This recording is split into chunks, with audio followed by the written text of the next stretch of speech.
Mike Connell, welcome to the Soccer Queens podcast. Thank you for the invite, Erica. I look forward to the chat. I am so looking forward to this because I actually work with a couple of girls from the Lutz Rangers, and they kept telling me, you need to interview Mike because we would really watch that episode.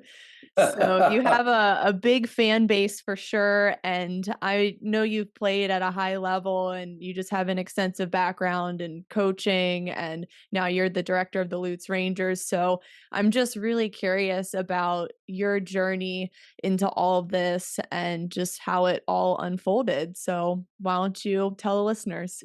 Well, it starts a long, long time ago. In 1975, the Tampa Bay Rowdies had just started in the North American Soccer League, and I was just finishing high school in South Africa. And the coach at the time was a South African, Eddie Vermani, and he happened to be in South Africa at the time, and I was playing professionally back home. So he had come to a game. Uh, he watched it, and then he invited me to come and join the Rowdies in '75. So I had finished high school, and then I came over here to play for the Rowdies, '75 all the way through '84. It was a fantastic career. You know, that was the time that the North American Soccer League was very big. Pele was here, Beckenbauer was here, Connell, Johan Cruyff, George Best. They were all playing here at the time. So, and the Tampa Bay Rowdies was one of the premier clubs. And I still believe that the Tampa Bay area, if they had the right leadership, the Tampa Bay area could still be the gateway of soccer to this country. But it's very difficult now. Now, talk about Uh, your transition into coaching and why you got into it and mainly working with youth. What was some of the inspiration for that? Well, Erica, it gives me purpose, right? I came over here. The call when I came over here from the Rowdies was that they were just introducing soccer to America, certainly in this Tampa Bay area, and that there was a responsibility to introduce the game and to promote the game and to get kids to love the game. So when the NASL folded in '84. The choice was to either go back to South Africa, which at that time was in a political turmoil, or go play indoor soccer in America, or just stay in the Tampa Bay area, which has been great for me. And I got coached in the Clearwater Central Catholic High School, which was my first my first foray into the youth soccer league. And then from there, coached the Countryside Lightning to the national championship. We coached Temple Terrace to the national championship. So it's really been a responsibility on my part to keep the game relevant and to have a purpose for the game. And I continue today. I continue with the same mission that the game is valuable. Kids need to respect it. The times have changed a lot, but my mission stays the same. Was there anyone who had mentored you or who you grew up looking up to who inspired your coaching philosophy?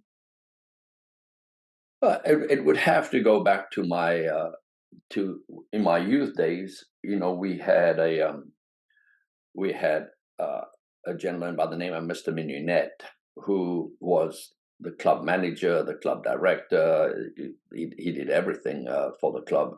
And he was the one that, without him, I wasn't able to play youth soccer because he was the one that kept everything going at the local park that I played at. So, Jack Mignonette would be one of them. Certainly my coaches, Eddie Famani, Gordon Jago, Keith Richardson. These are all people that had a love for the game, and they felt a responsibility to the game. So those are the people that kept me in the game. And then, of course, just self-satisfaction of teaching the game and making sure that the game is deeper than just playing it for the sake of playing it. That's one thing I really love about the Lutz Rangers and just my conversations with a lot of the girls I work with who play for your teams. They just talk about how there's just so much community and it's just really about that love for the game. And I don't really hear that often. I've been around so many different clubs in Maryland and just having moved here, and I just keep hearing from the players and also the parents that they just love the overall culture of the club. So when did you get involved with Lutz Rangers, and what were some of your core values going in? In 2010, the county were building new fields in the Lutz area, and I happen to live about 5 or 10 minutes away from the fields, so I knew about it. We had petitioned to manage it, the fields, and to form a new club. At that time, Clearwater Chargers and Blackwatch were trying they were trying to get the fields themselves in order to expand their brand. You know, I've always believed that the game belongs to the community. We just happen to manage it on their behalf, but the game belongs to the community.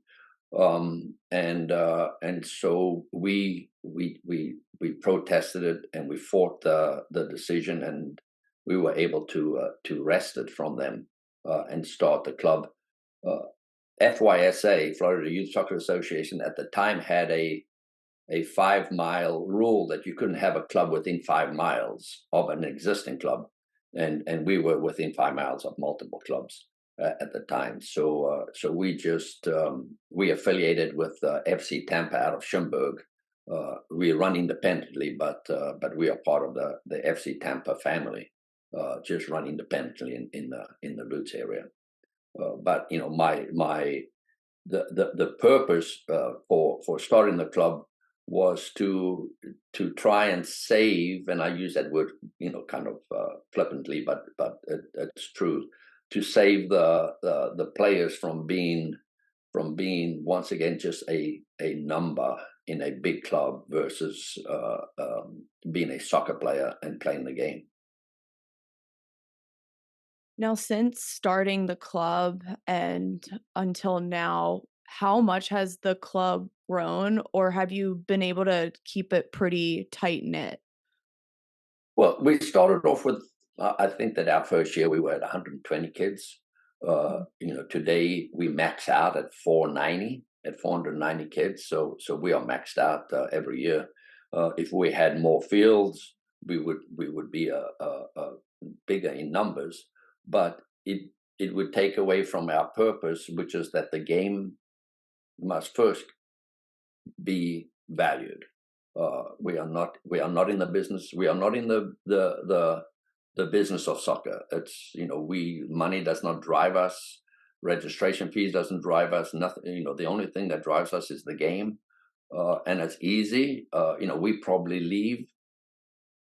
I mean, I don't. Our registration fees compared to area clubs here, we probably leave in, I don't know, 300, $400,000 on the table every year that we could easily collect from registration fees. But that's not what we do. First, we are a soccer club. Then we respect the players who wear our badge and wear our shirt. We try to get players to understand the value of that shirt and of playing or being responsible for one another and respecting one another. And that it's we are all on a long-term journey. And unfortunately, today's landscape makes that very, very difficult for people to see the long-term commitment to one another and to a team in order to gain success, because it's really now me and mine operation. It's about me and mine, and forget about whoever played with us. That's really amazing that despite growing and getting more players in, you've remained within the same community in Lutz. And most girls are driving like 10 to 15 minutes to get to practice. And I know some girls in other clubs, they're driving over an hour to get to practice. And it can really add a lot of stress to a kid's life. But I really want to ask your opinion on this. So, like the players and parents who are chasing this quote unquote elite team very young or being on pre ECNL and on the best team at U11, do you think that is a good idea for the young ones, or do you think it needs to be something that the kid chooses later on in their journey? Erica, there was a time when you earned your way to the next level. You played locally, and then you went to ODP, and you made ODP, and you earned your way to the top. Unfortunately, now the landscape is such that it's parents are not making soccer decisions, or kids are not making soccer decisions. They are making this egotistical. I play on ECNL. You ask any kid today, you know, where do they play? The first thing they say is the acronym, ECNL, R, ECNL, but there's no purpose behind it. There's just a name. And that is what's unfortunately, that's what's driving it. And I think that it is detrimental to the development. It's certainly detrimental to what builds a soccer team, and that's that camaraderie and respect for one another. And unfortunately, there are way too many people and players who forget about the past, and in the protests sacrifice their future because of that attitude. When you mention ODP, I just have so many flashbacks and good memories about going to the showcases and practices, and it was something you really earned, and it was just this very unique level to make it to, and now it seems like ODP is just kind of brush under the rug, and it's just not what it used to be because of all these other leagues coming in. Oh yeah, that's no doubt. Look, it's the sad part of soccer in America. It doesn't happen anywhere else in the world, whereby you can just relegate something to be nothing. But the clubs, in order to control their players, and to insist that that's the best place for them, do not want their kids associated with something different other than what they can control. And so ODP, which at one time was the best of the best in Florida, now is maybe third tier. And that cost to the player, that drive, that the purpose of playing, the ambition to play with the best, is now taken away by to me, irresponsible adults who are relegating these events to not being important. And unfortunately, those adults cannot replace that experience for the kid. You cannot replace the feeling of being successful, of making ODP, by just playing in an ECNL game or a GA game. You can't do that. It is what drives the development of players around the world to make it to the next level. And we don't do it over here because we can conveniently tell parents and players that you've made it, and you've made it at 10, because we tell you. I mean, we've had a club in the area tell 9-year-old kids, 9, 10-year-old kids from my club, that if they did not come over to their club now, that they would never play at college. This is 9, 10-year-old kids. I mean, what are you doing to what are you thinking first when you make that statement? And two, put in the fear of development in young kids at 9, 10 years old. I just don't understand it. There are clubs that are sending parents and coaches around to tournaments to talk to parents and players about coming over. I mean, I don't. It is so bizarre and so obscene to me that there hasn't been a greater reaction to the way that clubs are treating players. It's so sad and it's really common. And I don't think a lot of people are talking about this, the poaching of players from other clubs. And it's usually the young ones. It's usually like the nines, tens, and 11s. And they're telling these young kids that if they don't switch to a higher level team now, they're going to fall behind by the time they're in high school. And they're never going to make ECNL, or like you said, they're never going to play in college, which is such a lie. It's so frustrating. And if any of these coaches know anything about child development, I mean, a 9-year-old, you don't know who's going to be good. They haven't gone through their growth spurt yet. So how can you tell these kids whether they're going to be good or bad? It's mind-blowing to me, and it's really frustrating that this is so common.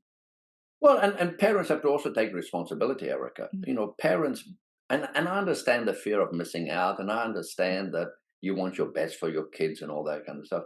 But in American sports, you can look at players and you can say, well, he can either play football or he cannot play football. He can either she can play softball or she can, because it's this the skills is evident.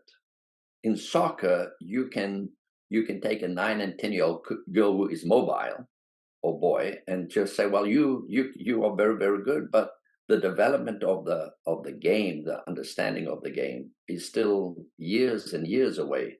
But that kid has already been told, you have made it. So the parents buy into the BS. The kid walks around thinking that he's made it, and the end result is Morocco beating USA under 23s for nothing, when we spend billions of dollars on youth soccer in this country versus a small country like Morocco, and they beat us. And there's no uproar, there's no inquiry into this kind of stuff, and yet, because the game at the bottom suits the majority of people. The game at the bottom suits the big clubs. They're making money. They don't have to worry about the national team. They don't have to worry about pros. They don't have to worry about anything, because everything at the bottom is working fine. Now, I have a question for you about ECNL and college recruiting, and I got a lot of online pushback for this one, but a couple months ago, I made a video talking about how, at least for the younger ages, that the acronym doesn't matter. As long as you have a great coach, you're having fun, you love your teammates, you are where you need to be. You don't need to be chasing a worthless acronym. And then I get a bunch of comments from people, well, the ECNL showcases have the most college coaches and they get the most exposure, and we want our kid to play top 25 D1. Okay, I get going to a showcase when you're 15 or 16 years old, but to play ECNL so young, I don't know. I mean, you can wait a little bit longer, but I just don't think it's necessary. Well, let's just take a scenario, because we've been to all those showcases with my team. So the game of soccer is X, right? So you are on the field, and your coaches have said, well, we got to go to the ECNL showcase because there are hundreds of coaches out there. You haven't done your homework. You haven't introduced yourself to coaches. You haven't sent videos. You haven't done any of that work. And then you believe that you can go on the field and play a game when the average time that a player is involved in the game is 3 minutes. And you hope that those 3 minutes that you are playing, that some coach, random coach that's walking around the field, is going to say, yeah, I like you. Mhm. And then you believe that there is a full ride. And I think, and again, look, parents have been scammed and all these years. There are only X amount of scholarships available across the board. The parents are not aware of that. The parents are not aware that there are only X amount, and that they may only get a quarter of a scholarship or a half a scholarship, or maybe no scholarships. And there is a cost to go to that school. So, academics is a huge part of finding a school, but it's not based on your ability, because most kids that go to these showcases, if they do their own homework, will find themselves a school somewhere to go play it. But it's not the success of the clubs, because in order for a club to convince parents and players that you got to come to us, you got to put the lie there that if you don't come to us, you're not going to play college soccer. And yet, if you look across the board, top 25 schools, and you look at the number of foreigners that are now playing in those leagues, in those clubs, those schools. You look at the current recruiting through the portal, through junior college. A high school kid today, unless you are national team level, top 25 is only a dream. It's only a dream. I'm just nodding my head in agreement. I mean, you couldn't have said it any better. And I think the international players coming into the mix and then the transfer portal, it is really changing the landscape of college soccer recruiting. And we're not saying that, don't do ECNL. That's up for you to decide. Are the costs and benefits worth it for you? But it is competitive now, so that's up for you to figure out. And I just don't think parents are being told the truth enough about the reality of this. And they're just assuming, well, if we're on ECNL, we are going to get tons of looks by top 25 D1. But if you're a player on an ECNL team who subs in and is maybe the 14th best player on the team, the 15th best player, it's going to be really hard to get seen by that D1 dream school like the UNCs and Stanfords. Yeah, yeah. Truthfully, I But mean, you no, have to listen, be a national team player. you have to be in the very very peer, and and of course we go back to the ODP. The ODP at one time would be part of that system, but ODP is not part of that system anymore, and so you the and I feel sorry for the kid. Look, I feel sorry for the kid in that plays soccer in this country, because the colleges are part of the problem. The colleges will tell you to come to their ID clinics. They will tell you to pay for this. They'll tell you to do all that, and everybody believes that they're going to go to an ID clinic with a hope of being seen by those college coaches. And it's a money grab, right? It's simply a money grab. And so colleges are part of the problem in what they present to these kids, and they feed on the hunger of the player. They know that players are desperate. They know that players will want it, and then they throw it out there, and kids go by their droves to these ID camps, only to come away very disappointed because they don't get the looks that they deserve, or they don't get the truth from the coaches. I was just going to ask you, do you think it's just the coach not being honest with the player and just kind of saying, well, you are D1, you're on my ECNL team. Do you think part of that is the problem too? Yeah, yeah, it's Erica. It's always the hype, that the story that is told to the kid, and the kid is going to get the information from the coach. That's where they get the information, from the coach. They're not getting it. They're not getting it from self research. They're not getting it from looking up their own field, or talking to other coaches, or talking to other players, or talking to kids, to players that are at college.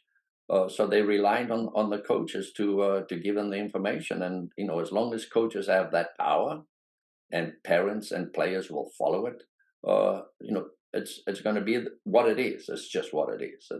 It cannot change.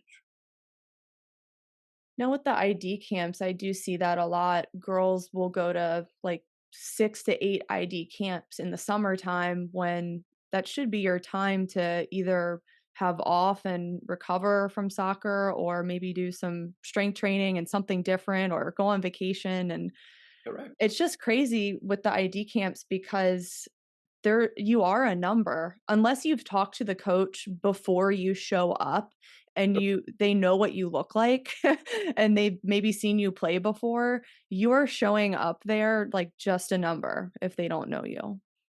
Yeah, and that is by far the biggest situation. Having gone through this, through the years with players and my own son and all that. You are at your wits' end as to why they use the word ID camp first, because that would kind of think that they're trying to ID you, but that's never the case. and then they will tell you that they've got 5 or 6, 7 colleges there, but it's never their head coaches. It's always their assistant coaches or someone that is there. But it's and for most, well, and I would say a vast majority of the ID clinics, the ID camps, is just a an opportunity for coaches to get together and spend a few days together and to try and convince the players that have arrived there that there's a chance. But overall, I would think that a number of players that are picked at these ID clinics, less than 1%, Yeah. less than 1% would be identified at the camp. It's just there's just too much work to be done. There's just way too much work. And when you're looking at young kids, young juniors and senior college, high school kids, they dream and all they want is they dreaming that things are going to go right, but they haven't done the homework. And I think the big part is the players have to take responsibility for not doing the homework, for not letting the coaches know, I'm coming. This is who I am. Going up to the coach and introducing themselves and say, listen, this is who I am. Thanks for, I would like you to have a look at me. They have a chat afterwards. But that most of them don't do that. Mike, you'll find this interesting. So I played at Johns Hopkins University, and then a couple years after I graduated, I helped the coaching staff at the ID clinic. So I was assessing players, and we would have girls come out from all across the country. Like we had girls from Hawaii, Washington State, traveling to Baltimore, Maryland for a 2-day camp. And there was probably like 80 to 90 girls total there. And out of the 80 to 90 girls, I maybe thought 1 or 2 could make an impact at the Hopkins program. Like, I wasn't really interested in or impressed by anyone else, and Yeah, Hopkins is a top 25 D3 school, and even that is really competitive. yeah, yeah, yeah. And everyone there came with the same hopes, and that was how many years ago is that? Imagine that today.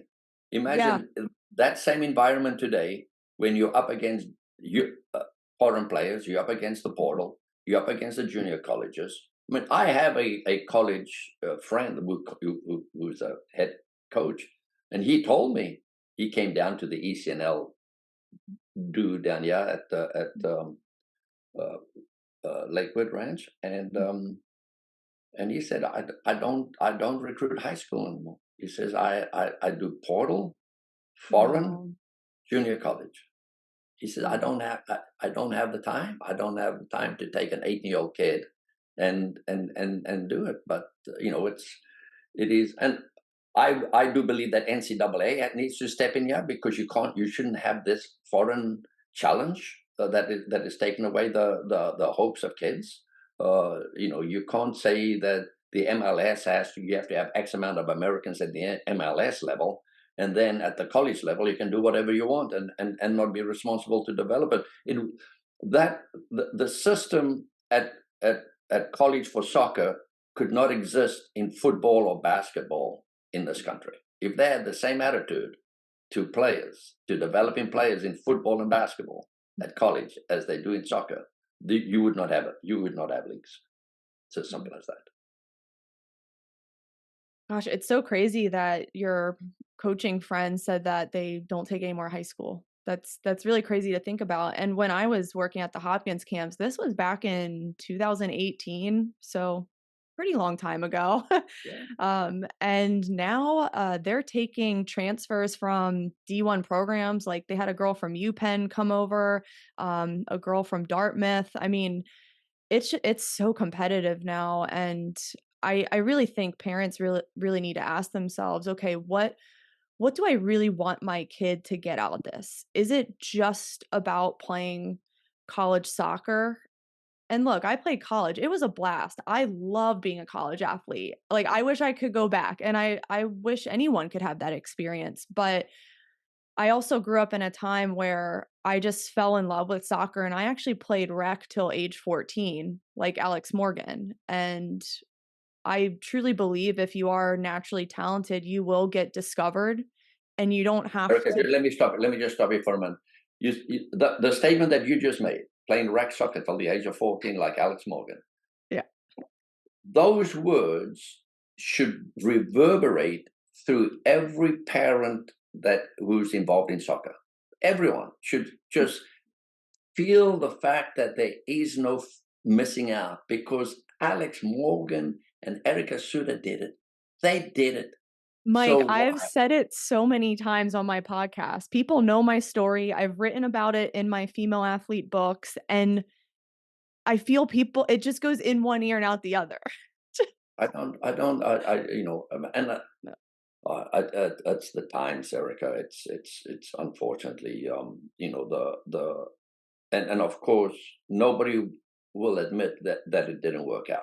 Nobody would admit that I've spent $12,000-15,000 a year chasing ECNL across the country, going all over the world. You know what I mean? All over the country, playing, spending all this money times 5 years. I've spent $50,000 over 5 years chasing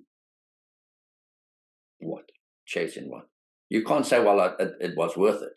If you end up and I say this to my coaches, to my players, if you want to play college soccer, it doesn't matter where you start.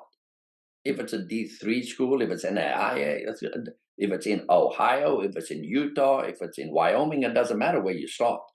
If you want to play, it's what you're prepared to do once you get there in order to get to where you want to go. You can play yourself out of all those lower level programs with a portal and put yourself in the portal, but you've got to go there with an ambition of that I'm starting here, but I'm going there.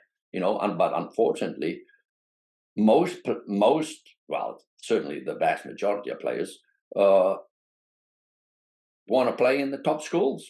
They want to play in the big programs. You know what I mean? They don't want to go down to little schools without ambition. Some they will go, but they don't. They are not exposed and educated to say it's okay that you're here. I don't want you to be here after 4 years. I want you to strive to get somewhere else, and give them that opportunity to go somewhere else. But I get the statistic that I've always been intrigued to find out is how many players after their second year at college are playing. Right. That's the question, because in the end, how many are prepared to sit? How many are prepared to wait? How many are prepared to fight the fight? How many because it's difficult. Do you know McKenna Manley? Yes, yes, Yes. yes, yes, yes. So Red, big I red. she's amazing. So I've worked with McKenna for I think 2 or 3 years. I feel old now, but she just went into her preseason at a D1 junior college, Polk State. Yep. And initially she was looking at like bigger schools, like some D2 and D3 and D1 in the NCAA. But she ended up at Polk State and she is so happy right now, and she loves her teammates. She loves the coaching staff and the culture. She loves being close to home so her parents can see her play in college. And she was just so happy how it all worked out. And she never imagined herself going to a JUCO because I feel like it's still so frowned upon, and it almost is telling players, well, you're a failure if you do Yes. JUCO, or you're not good enough. And I think she might have fallen into that like many players do. But now that she's there and she has the first week of preseason under her belt, she is loving it. And it's just so nice to see that. And if she stays, great. If she decides to transfer and use it as a launching platform, great too. But I just don't think the benefits of JUCO are talked about enough, like financially, emotionally, like everything. Well, So and the value of a player, Erica, your value of a player at a JUCO playing, being on the field, being part of the building the team, being part of making something happen, is greater at a JUCO than it is to go and sit on the bench at D2, D3 school. So why would you not take it? And as long as you have the ambition to say, well, I've got 2 years here, and then I'll find something bigger. but and Red will is certainly one of those players, and we have another one, Sienna, Yeah. who are who are at least they've got their mind well struck. They're not going to go into huge debt, playing soccer, and if their ambition allows, they will find themselves out of the JUCO system and playing somewhere else. But it's an ambition. It's a pathway, and the one certainly a pathway for kids has been taken away by the confusion of what youth soccer is all about today. Mhm. Now, I do want to touch on something that we had on our list to discuss. So the trafficking of players to uniform companies and the NIL and all that. So I don't know much about this, but I know you wanted to touch on it today. So why don't you just get Well, into it? yeah. So look, what's happened is that the big organizations, Rush is one of them. When you start having thousands of people under your banner, then you have the power to traffic your players and the parents to a uniform company and say, listen, you can only buy your uniform from this company, and you have to do it every year. And that value can be anything. I mean, a local club, yeah, $600 for a uniform package. $600 that you have to pay, that you're forced to pay, even though you've paid your registration fee. At Rangers, when you pay your registration fee, you get a uniform. We give you a uniform. We give you your referee fees because you're part of my club.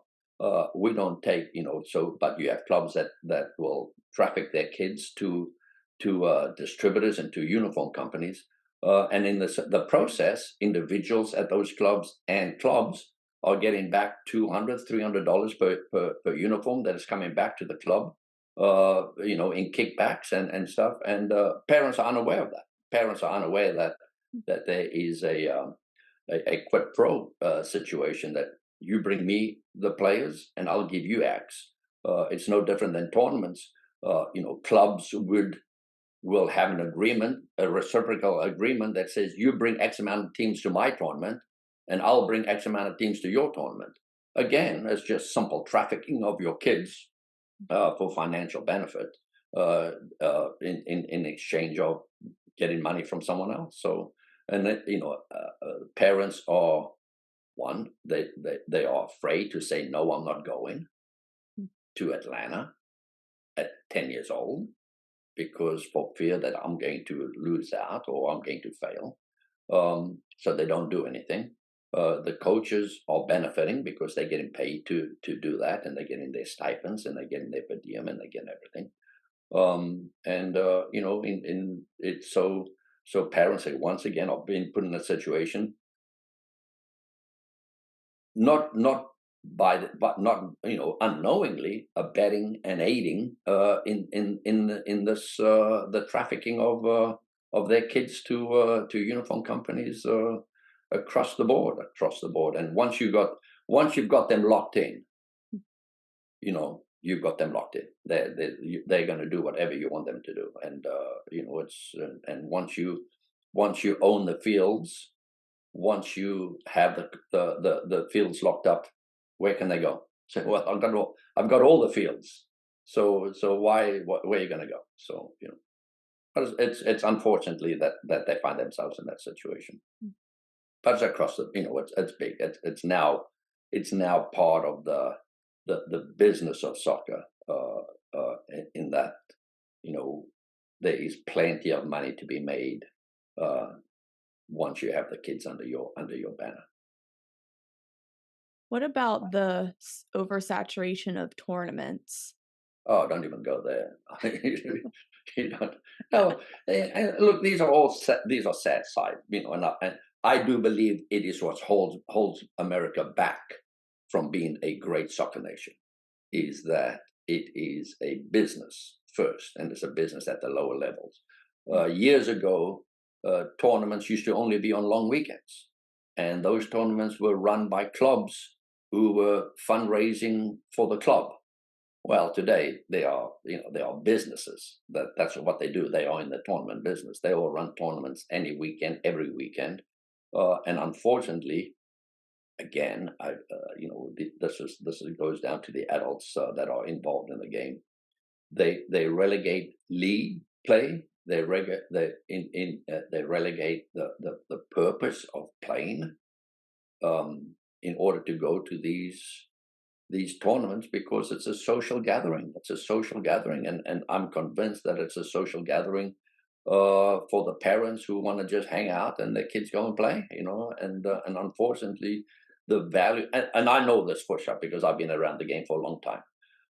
The purpose of playing soccer today is not the same purpose of the kids in the 80s when I first started getting involved in youth soccer. The purpose was a lot deeper. They played for the club. They were proud of their club. They had rivalries against other areas. They knew about rivalries. They went to ODP against their players. They knew everything. So the purpose of playing was a lot deeper. Today you just play. Today everybody just plays, and that's and it's affecting. It affects the reason why people are playing because you can easily say, well, I can go to another club. I don't have to fight this fight. I mean, and I hear it all the time. Well, the team is losing. Well, there's a responsibility. You can either say, well, the team is losing and I can help make this team a better team, or you can say, which is now what's evident, I am too good to play with you. You are not good enough to play with me. Therefore, I'm leaving, and I'm going to go and satisfy my ego or my own level somewhere else. But that fight to play for something special, to play for friendships, and to make a difference, and to know that when you grow up, you can look back and say, "Yeah, I made a difference." So, you know what I mean? It's very difficult. Those things now, very difficult. Now, with the teams at the Lutz Rangers, are you like putting a cap on how many tournaments the coaches can sign up for with their team? Yeah. Like, how are you navigating that? Because there's so many, even in the summer, there's a lot going on. So I'm just curious what you Yeah. guys do. Well, once we break, we we close the fields down. So you can't come to the field. Now, again, the business of soccer, 3v3, 5v5. I mean, these kids are going year round, and you try to tell people that you can just go away for 30 days, just go do something for 30 days or 60 days. You would, and I don't know if it happens in other sports, Erica, but certainly in soccer, it's this mentality that if I don't keep doing it, if I'm not there, if I'm not doing it, I'm going to lose out. And so the mental break from the game, there's no rhythm to soccer in this country, which is a season, a break, the anticipation of coming back together again, the anticipation of meeting up with your friends, the anticipation of a new season. It just rolls. It just rolls. And again, there's no standards, there's no expectations. It just rolls from one season to another season. And at Rangers, you cannot go to a tournament without my approval. So you have to get approved to go to a tournament. And because it's kids need to understand that playing in a league, it's valuable. Playing a league, to win the league is the objective, is to win the league, is to go and compete and fight and know who you are playing against and know if they're above you or they're below you or you're protecting. So we try to instill that information in our kids as to why you play at Rangers, because it's easy to be confused. It's easy to go and find your own. You can lose in the first round of state cup and win the bazooka tournament, and you can think, I won the bazooka tournament, so I'm successful. So but it's because the landscape allows them to do it. Oh my gosh, I remember the days when soccer was it was just go time in the spring. And then the rest of the year was development or playing for our high school team. And then come spring, we're playing in WAGs, Washington Area Girls Soccer. I don't know if you remember those Yeah, days, I but remember Wags. Yeah, I remember Wags yeah, very well. Yeah, I yeah, played for Bethesda Soccer Club, and we were in WAGs Division 1, and I remember it was, like, such a big deal to win that WAGs division in the spring, and then to go on to state cup, and then go train for the regionals, then go to the nationals, and then do the ODP showcase in the summer, and it was really go time from March through June, and then the rest of that time, we pretty much had off from club. We might have done, like, a Thanksgiving showcase, but it was during a long weekend, and it was done yeah, locally in Bethesda, Maryland. So, it's so interesting to look back on, and I think there's definitely a great point you made about how players need that break to just mentally miss the game, miss going to practices, miss their teammates, and I had girls in this summer who came off a pretty much an 11-month season because they went to Seattle and did the ECNL playoffs, and couple weeks ago, I asked them, "Hey guys, are you ready for your preseason? It's starting again soon. You've had 3 weeks off the whole year." And they all looked at me and said, "We are not ready to go back." Like, yeah. not looking forward to it. And they're 15, 16 years old, and I was just thinking, well, if I ask them that question before college preseason, what's the answer gonna be, Yeah, yeah, yeah. right? Well, no, and yeah, you're absolutely correct. And again, I'll go back to the fact that they just play for the sake of playing, right? They just play because they get on the train and the train is just moving, and they just go along because the train just keeps moving. There's no highs and lows or expect. It just goes, and so you look at that and say, well, why are the numbers at high school so much lower than numbers at 10 and 11 years old? Well, if you've been in the grind for as long as they've been in the grind, the game becomes meaningless. The game just becomes meaningless to the majority of them, and only those that are continuing chasing are chasing. But the game itself is not. And I'm a great believer that the game has to be rewarded. If you play to reward the game, then you are having a purpose as to why you come into practice and why you're playing. But if you just come into practice because that's what you're doing, or you're just going to go play a game because that's what you're doing, and you don't know why you're playing the game, then we lose in that edge that the rest of the world have at all times. That there's a reason why you play the game. There's an expectation as to why you play the game. And I've seen way too many players who are told way too early that they've made it, when the game of soccer is such a difficult game to understand. It is such a difficult game to learn. It starts off being very, very simplistic. I run, I kick, I score, and then it becomes this difficult grind, this need to understand how the game moves and how the game is played, and how to think your position, and how the responsibility of your positions. And between the ages of 13 to 16, that critical education of the game is lost because they all think that they can play the way that they played at 11 years old, and it doesn't matter. It just doesn't work. And that is, I don't blame them. It's just that they are part of the problem, is that they are chasing things without understanding how difficult it is to play the game. And clubs are encouraging that kind of behavior from parents and players.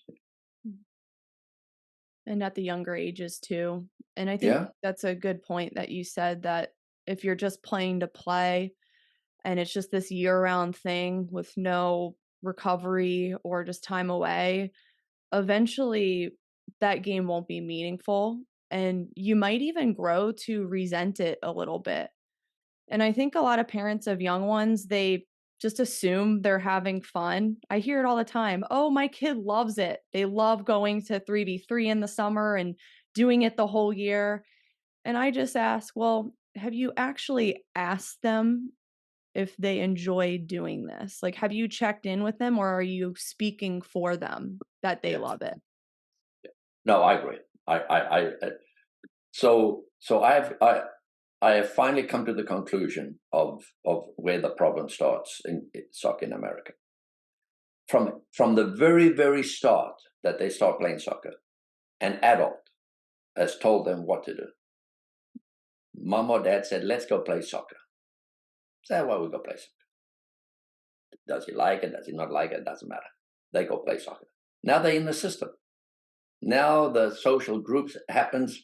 All the moms and dads have a good time. They get together. The kid's 8, 9 years old, 10 years old, and an adult continually tells them what to do. Coaches tell them how to play the game. Coaches tell them when to show up. Mom tells them when to show up for the game. Mom tells them when the game is. Mom packs the bag.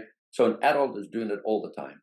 At no time, certainly, and I know many players, do they drive themselves to say, "I got a game Saturday morning. I'm playing at 9 o'clock. I got to be at the field at 8 o'clock.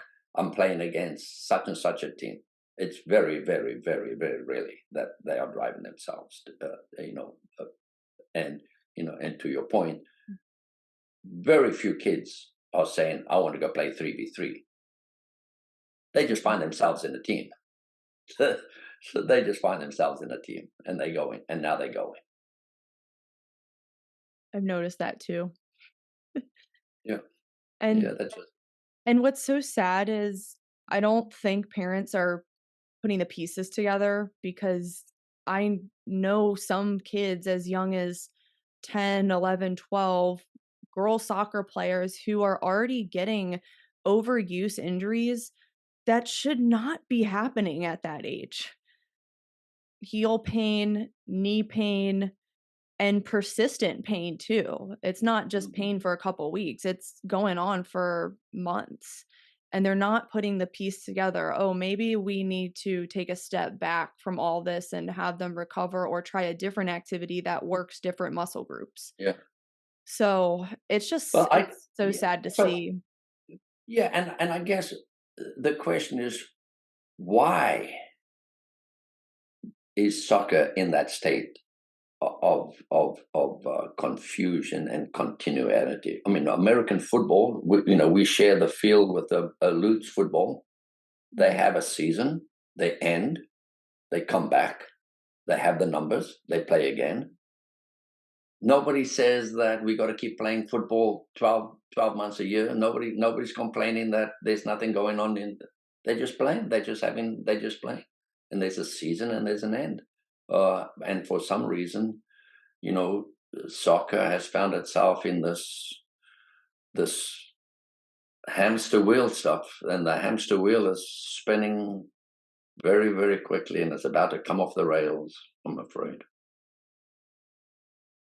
Well, I love what you're doing at the Rangers, and I wanted to give a shout out to your Instagram account. And one thing I really appreciate is that not only do I see you recognizing all age groups, all levels, not just the best teams. There's kids smiling, having fun.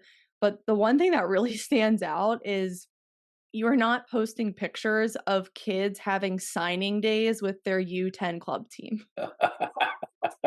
So thank you for that, because it is really bothering me lately, because it just takes away from the college signing day moment, and it's growing the kid up way too fast, and it just doesn't make college signing special anymore, or maybe signing your first pro contract if you're lucky Correct. enough to play at that level. Yeah. And I think it's just all for clicks. I don't know, like, I think people need to ask why they're posting, like, 10-year-olds signing papers with their club logo in the background and the coach sitting next to them signing the paper. Like, it blows my mind that that's a thing now. And again, though, Erica, it's driven by adults. Yeah. It's driven by the ego of an adult. It's driven by that situation, and is driven by that. And again, I hate to say it, by the misinformation, because when they post that, all they know is that there's another little 10-year-old that wants to come and play at our club, and we can convince them that this is the only way that you're going to go, and you've made it. It's the game of soccer, like basketball in this country, is a player is made outside of the practice field. A player is made doing on the hours and the multiple hours spent on their own trying to become a soccer player, playing with their mates, doing all the things that matter.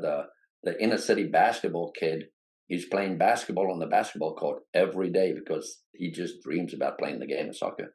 And until we get that feeling, until we get that the feeling, the essence of what the game is all about, until the kids understand it, that this is something that takes time, that takes effort, that takes multiple touches, that takes multiple hours, we're going to get away with 10-year-olds signing and thinking, well, you've made it.